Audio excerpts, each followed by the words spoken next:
it's really, really amazing because you have started one of the most famous tech blogs in Germany, the Mobile Geeks.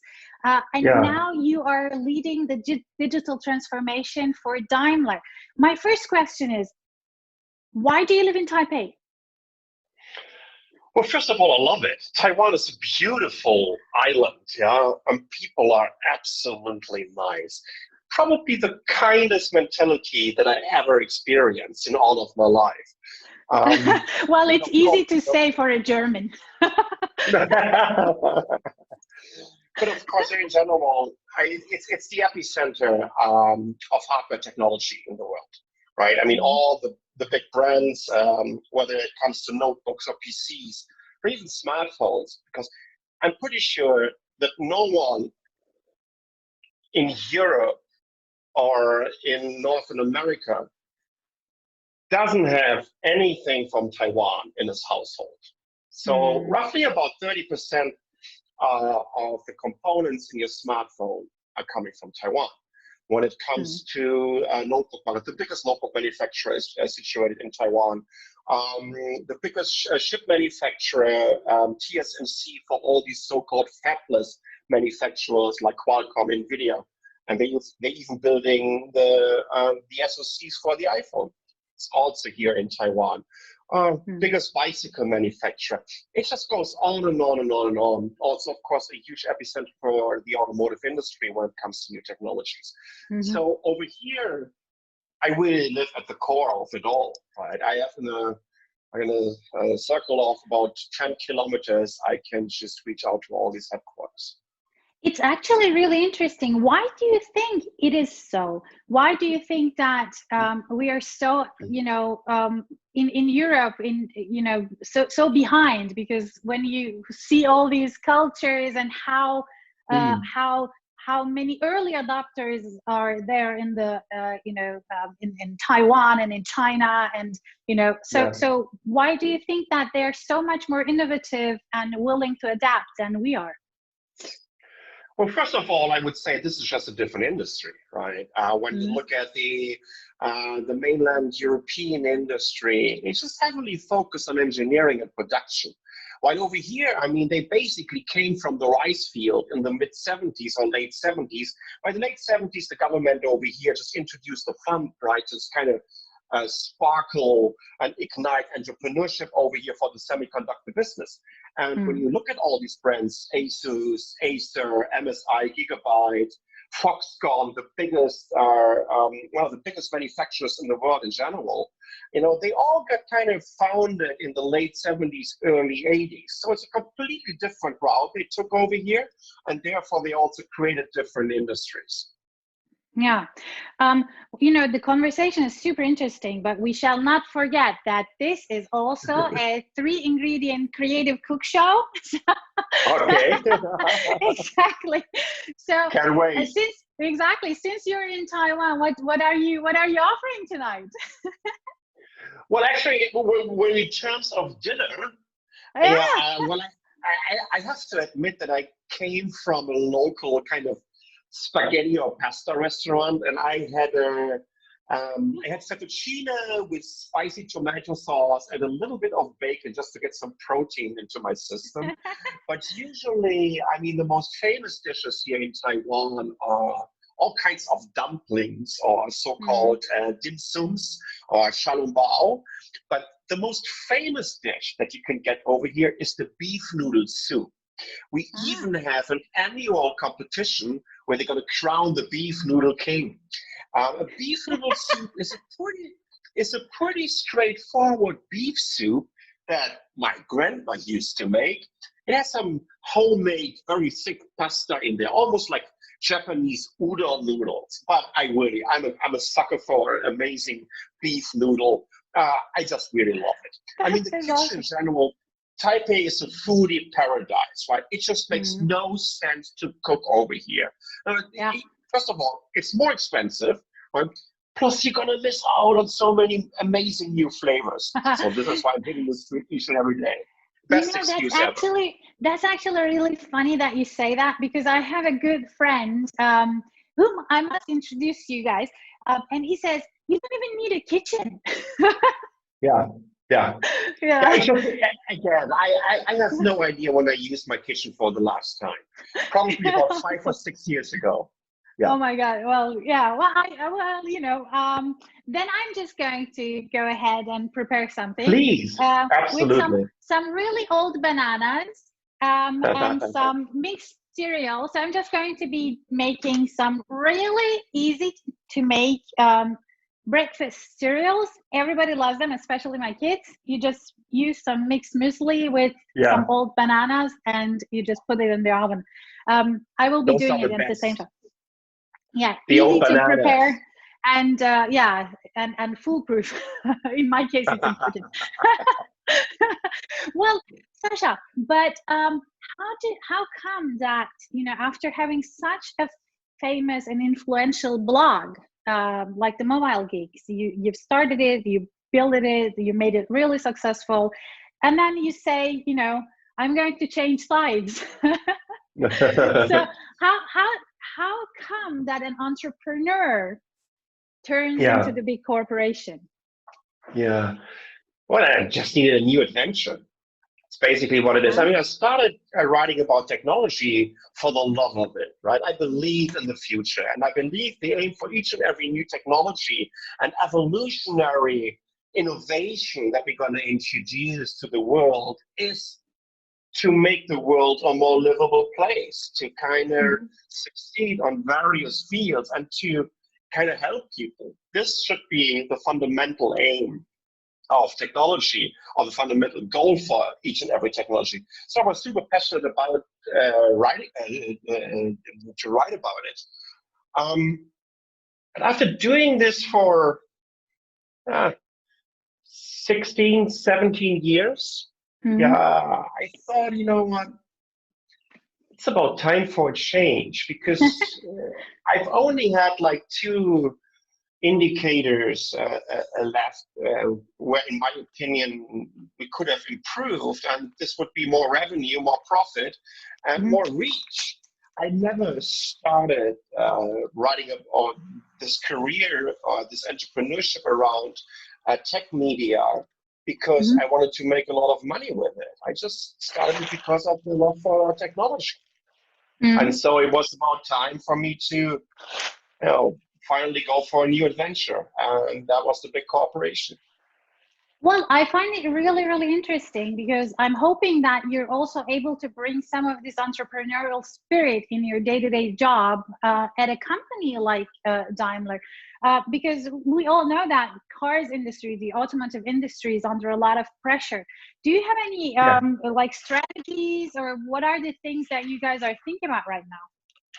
Yeah, and you're absolutely right, Sena. There hasn't been a time for the automotive industry like the one that we have right now.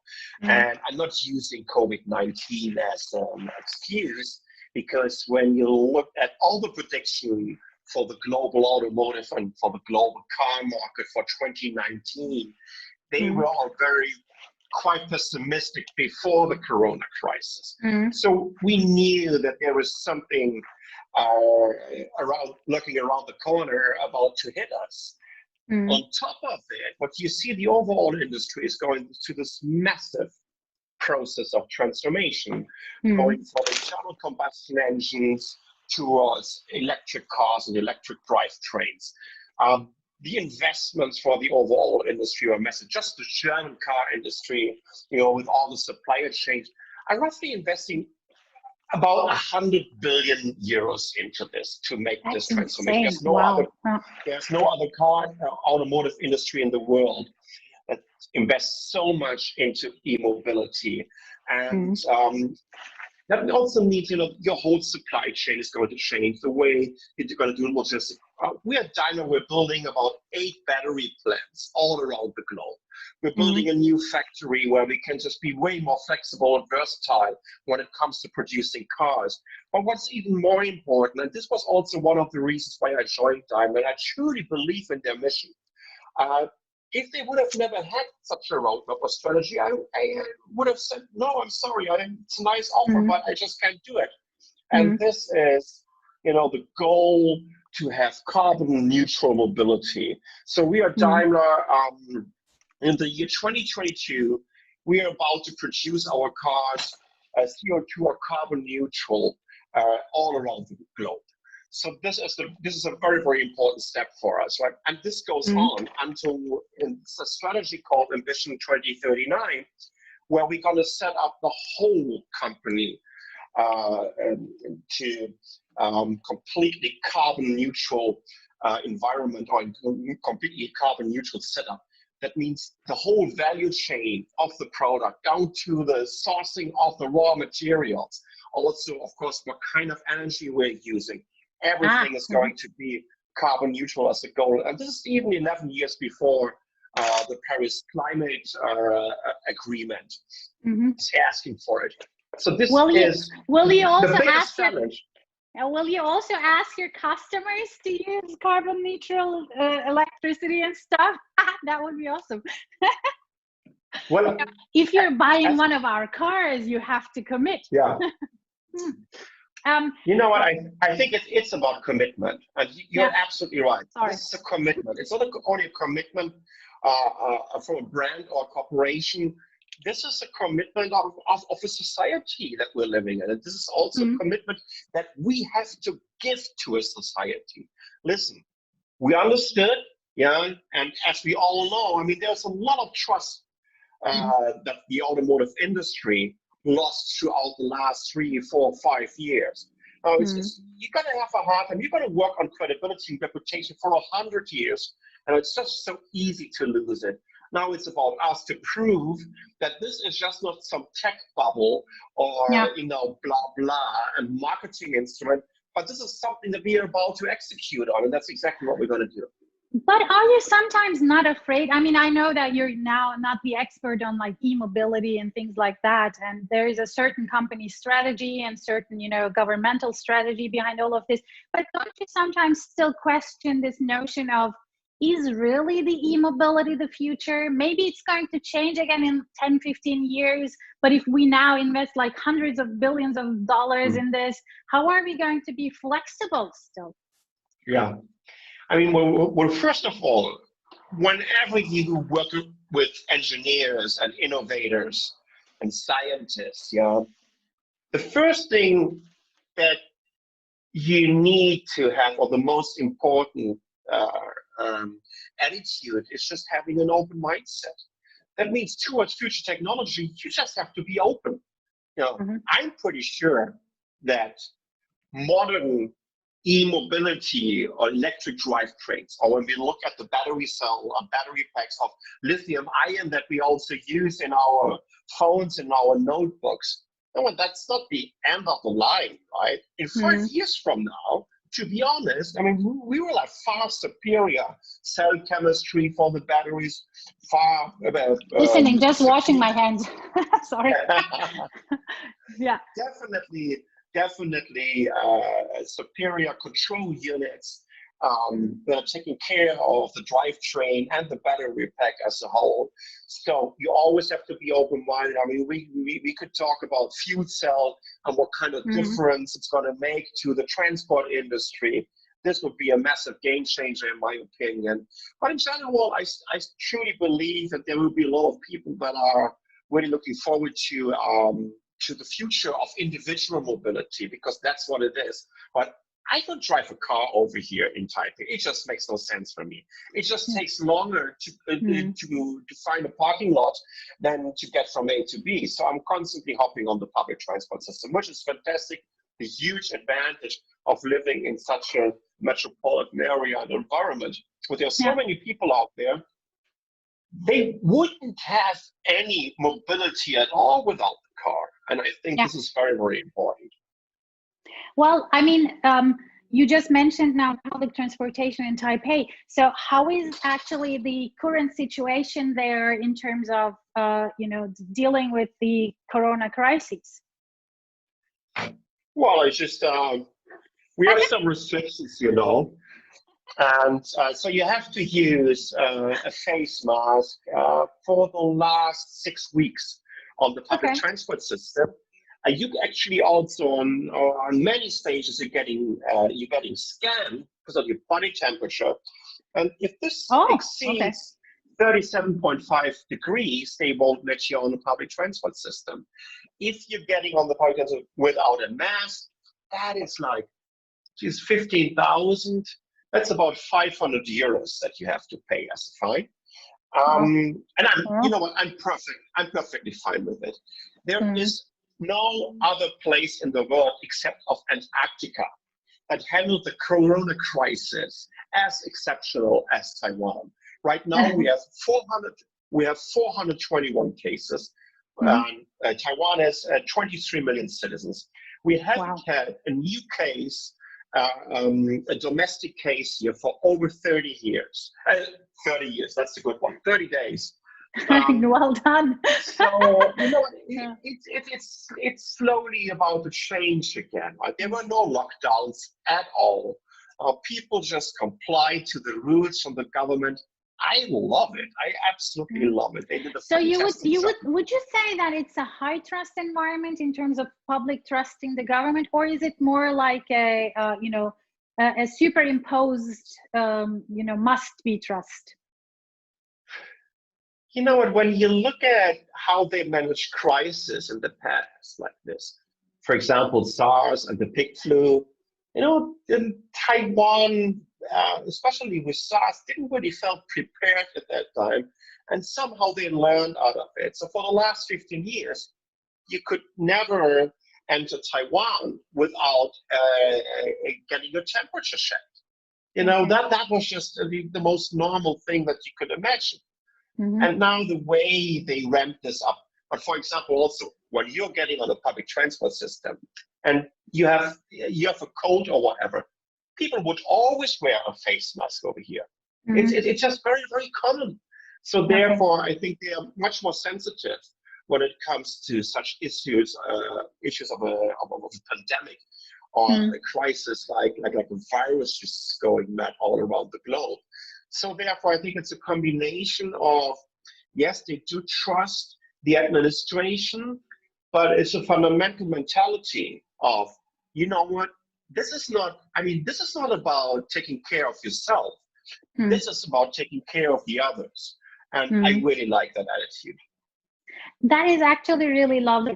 And when you live in Taiwan and then in Taipei, and then you come to Germany and you work for a German company, and I mean the views and opinions, I assume, are clashing. They're not always compatible because your it is possible, and people are really visionary. They try out new things, and even in forms of government, it's more like sometimes there are less freedoms than we ought to believe we have here. Yeah. So absolutely. So when you come to Germany and tell your people, this is the newest shit, this is what we have to do, this is a direction, and if you don't do it, just shame on you. Don't they say like, oh, the crazy guy is back?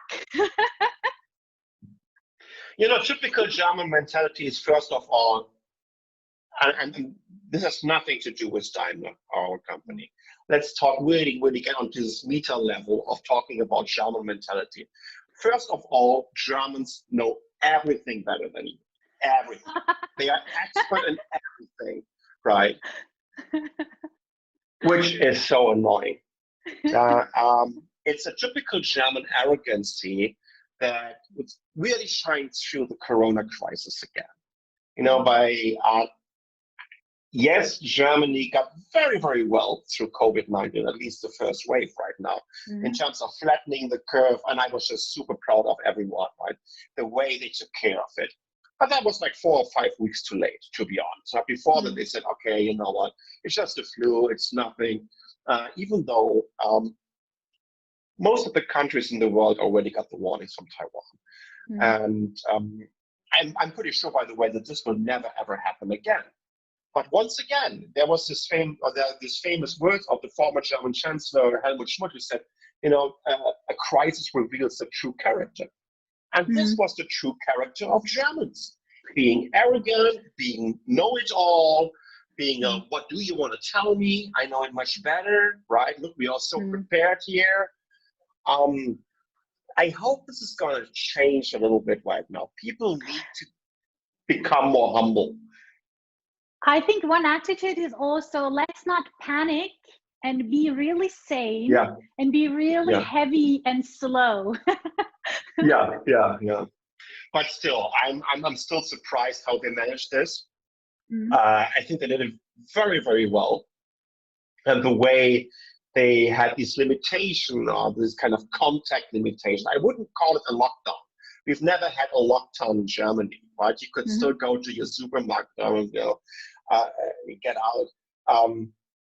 But the way they managed it, and also my fellow countrymen and women, that was absolutely amazing. So I'm super proud of it. Yeah, but and yeah, also okay. Coming back into your question.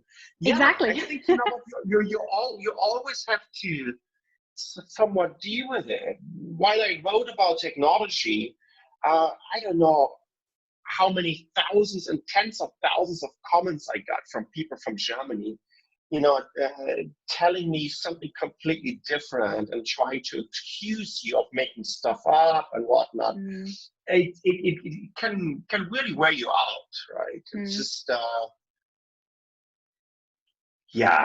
I think in general, what you have to do is, hey, listen, there's a reason why I'm doing this for 20 years right now, that I've made quite some predictions that turned out to be true for the future. I've also been probably wrong about some others.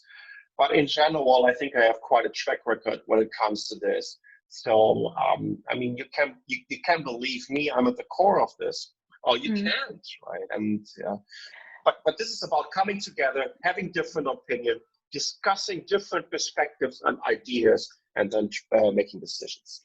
That's really important what you say, because it also touches upon this whole notion of leadership. How do you think leadership differentiates between like Germany and Taiwan? I think it's pretty much the same, to be honest. Oh, really? Interesting. Yeah, Taiwanese are very German. Yeah, so I mean, underneath a Taiwanese license plate of German cars, roughly about 10% of German cars over here have a German license plate underneath. They love it. Yeah, we have this so-called chain. There's a chain, Deutsches Reformhaus, which is like a kind of drugstore. We have 6 of them here in Taipei. They're selling you China oil made in Germany here in this one of these German drugstores. Yeah, so. When people are lining up, right, they have this kind of stereotypes about being German, like precise and detailed and on time and all of this. So when they queue up in front of a bus, right, it's just really one line and no one will jump the line. It's never going to happen. So in general, the mentality is quite close to each other. In terms of, I wouldn't say how they obey law, but in the way they trust leadership. I think they're roughly on the level of Germany, like in the 70s.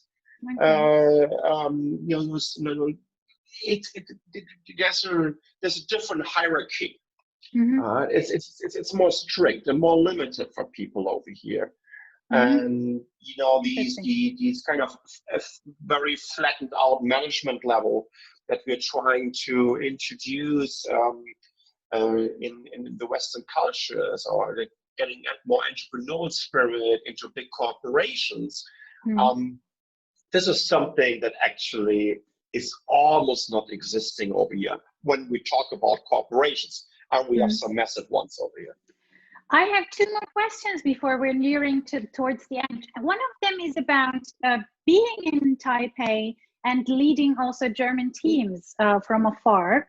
And the other question, I mean, because you are used to probably e-meetings all the time, so this corona situation didn't change much. But how does it feel if you're not always together with your team? Do you feel the urge to be with them from time to time, especially if it's a critical situation? And the other thing is, since you are a fortune teller in technology, what are, in your opinion, some of the things that are coming at us? And then we'll move on to the joke section. Okay, love that. Well, the predictions are going to be part of the joke section then. Well, first of all, when you look at my position that I have in this company, I'm a kind of free radical. Yeah, so I'm an in-house consultant for Daimler, and somewhat also of a person that is visible online, just making a statement, just trying to communicate about the latest developments. So therefore, this is more about how I'm going to work together with different parts of the company. So that means I don't only have one team. It is more about working together with the truck guys, or working together with smart cars, or mobility services, or financial services. We have so many different fields in this company, and therefore they always make sure that I can just kind of extend the docking station of this kind of satellite picture and kind of dock to the mothership on all of these different connectors or synapses that you can find in such a huge corporation. So therefore, it's also important to be completely free, because otherwise you would, no matter what you're going to do in life, if you are for 4 or 5 weeks in the same environment with the same team, you're going to sit in a bubble. Yeah. There is just no chance that you can kind of still keep this kind of bird's eye view. That's not going to happen. Right? So therefore, this really helps us, in my opinion. And it's also the way that I prefer to work in general. So e-meetings or whatever, I just love it. Yeah. Do I miss my colleagues? Hell yeah. Absolutely. I would just love to see them again. But I'm really doubting that this is about to happen this year, probably in October. But I can't see myself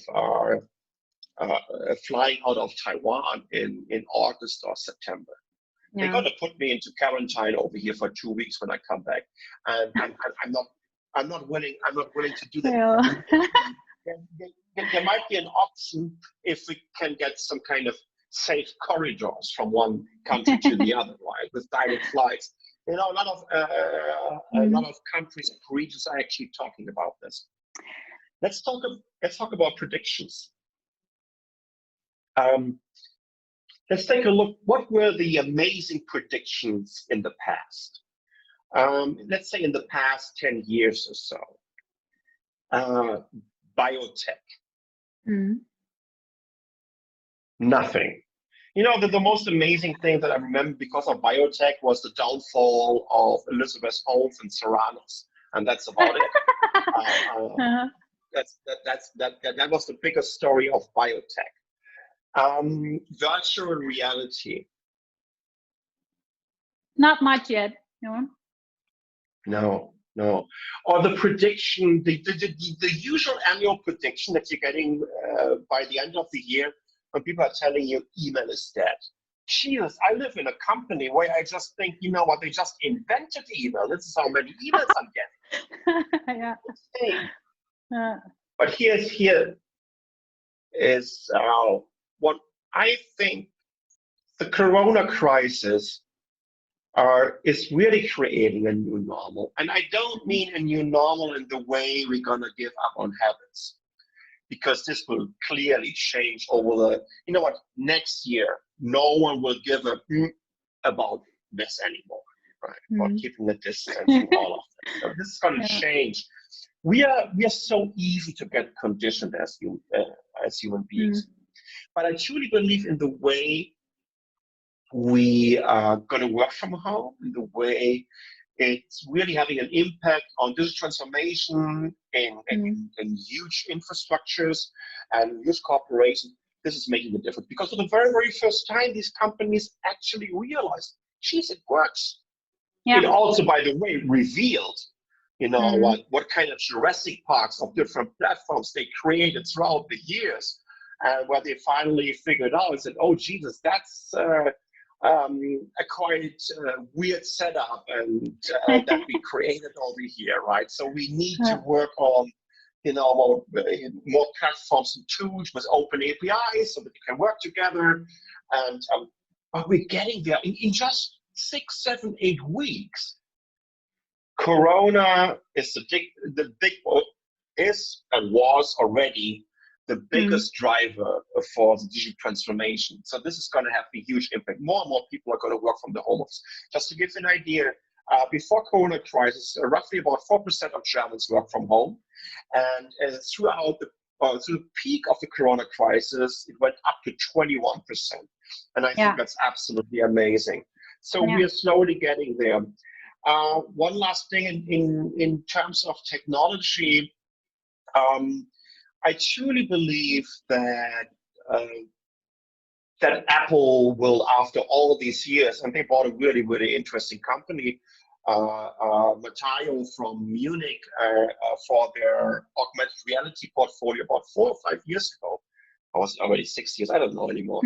So we're going to see the Apple Glass, and this will definitely be a game changer in terms of augmented reality. I'm so looking forward to it because I wear glasses. Not that I'm a huge Apple user, but this will definitely be a game changer in the way we're gonna add a different layer of information over our environment, of our surroundings. Right? I still have 2 pairs of Google Glass, but those are 7 or 8 years old right now. So you see how limited the technology was back then. I mean, now lots of things are happening in virtual realm. So I'm really looking forward to seeing how, again, such a crisis like Corona is going to be driving the developments in the virtual realm. We're now actually like 1 minute over our time. But I never close without the jokes. So I want to hear what Sascha Pallenberg has in his treasure for a joke before we finish. By the way, this is the food. Look. Oh, that looks fantastic. Yeah, it's really very easy, very creative, very yummy. You know what? I was such a good joke and a storyteller in my 20s, but that's gone. I don't even know a goddamn joke. And you know why we don't know jokes anymore? Because we outsourced jokes. Jokes got outsourced into memes and all these pictures and all these WhatsApp messages that you're getting. We don't tell jokes to each other anymore. It's true. So it's the same with you. It's the same with phone numbers. 20 years ago, I could easily tell you 10, 15 phone numbers. Now I know only 2. So you do? Therefore, I think the biggest jokes are our minds in these days, because it got so convenient to outsource things and to actually know where we stored them instead of just kind of storing them on our internal hard disk. Human race is becoming a joke in terms of remembering jokes.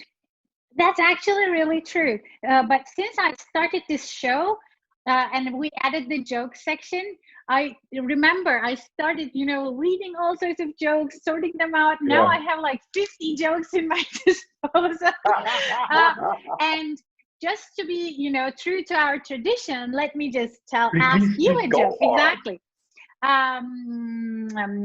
What kind of room has no windows?